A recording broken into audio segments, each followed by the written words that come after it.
Over the past millennium, science and medicine has advanced so far as to put miracles in the hands of men. Many of the diseases that were fatal merely 500 years ago now have cures, or at least treatments, thanks to the brilliant minds of man.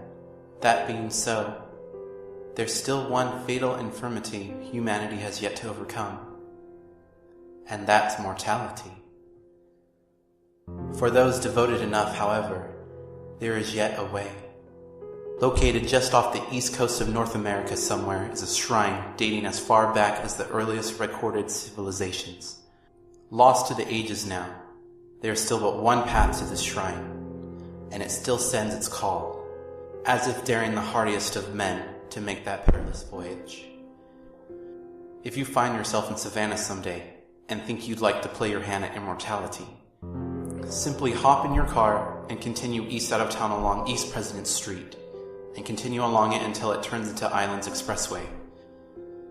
If the forces deem you worthy, or if they simply in the mood to watch in amusement as you throw your life away, the sky will darken with rain clouds, even if it is clear and blue only moments before, and the forest about you will seem to glow. Keep your eyes peeled, and you should see a turnoff into the woods a few minutes after this happens. Now, if you're carrying a map, you'll probably notice this path is not indicated anywhere on it, but pay that no heed. Continue along the tight and densely overgrown path at a slow pace, for if you go off the road here, you'll have no hope of ever finding your way out of this forest, and no tow truck will ever find the turnoff to come retrieve you. Simply follow the path before you. For a while, there are many bends. There are no turnoffs from this one. The trees will only grow denser as you progress, until the limbs scrape like fingers along the top of your vehicle. You should probably note that it would be a very bad idea to undergo this journey in a convertible. Eventually, after approximately 45 minutes to an hour of driving, you should come to a dead end, where the trees tighten about you like a noose around a doomed man's neck. If you have a GPS system in your car, it will proclaim that you are about 15 miles into the Atlantic Ocean. Do not attempt to reverse at this point, for you'll find that the path is no longer there. Check your watch, or your phone, or your car's readout for time. For regardless of the time of day, not a single ray of light will spill through these densely packed trees. If it is dark out, or if it'll be dark out within the next few hours, do not open your door, and do not turn off your headlights. You may turn off your car every so often to save gas, but you'll want to crank it up again periodically to keep your battery from dying. If you let down your guard in this forest at night, you're as good as dead.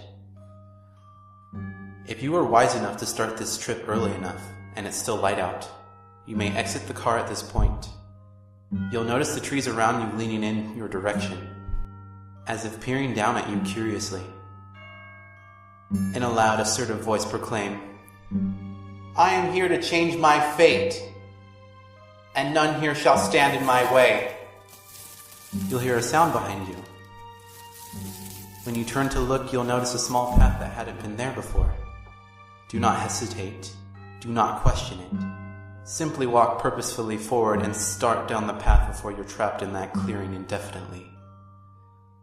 The path may wind drastically, depending on which way you were facing when it was created. Simply continue walking and do not look back, no matter how loud the rustling gets behind you. You'll soon find yourself ankle deep in a swamp, and you may find the sound of frogs croaking a soothing change from the forest's lively rustling. It would be most wise at this point to find the longest, thickest branch you can, for the marshes of Georgia can hide the nastiest creature in only a foot of water. So you'll need to feel your way along like a blind man. Only about 10 yards from the forest line, the land drops off to the ocean, and unless the forces are feeling particularly cruel, you should be able to see the log poking up out of the water right away. If not, you'll need to search. And it may take a while, but once you're near it, there's no mistaking it. Walk until you feel the ground break away beneath you, Then get into the water. When you're touching the log, you'll want to take in the largest lungful of breath you can manage. Then dive under and swim to the bottom as quickly as you can. It will be a long swim, but do not turn around, even if you think you're about to faint. Swim as fast as you can and keep going down, keeping a hand on the log until you come out the other side. You'll resurface in a pond in the middle of a dark forest, much similar to the one you just exited. Only just at the edge of the pond will be an ancient building in indeterminable origin. Go inside. Fires will be lit, making your path to the shrine of the keeper. A large statue, the likeness of the keeper, will stand at the far wall, and at its feet will be an empty bowl. Address the keeper in a loud, confident voice, saying, "I've come very far, and all I ask for you is something to drink." His response will be a single, very personal question, and he will speak it directly to your mind, so listen carefully. When he has asked his question, do not take too long to answer, and answer only in the truth. Be very precise with your answer. He will know if you're trying to hide something.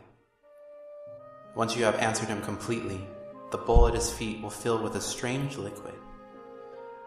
This liquid will reflect the entire rainbow spectrum of colors, and it will bear no scent.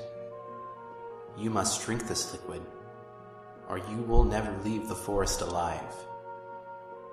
Depending on whether or not the keeper liked your answer and deemed you worthy, the liquid may be plain tap water, or lethal poison.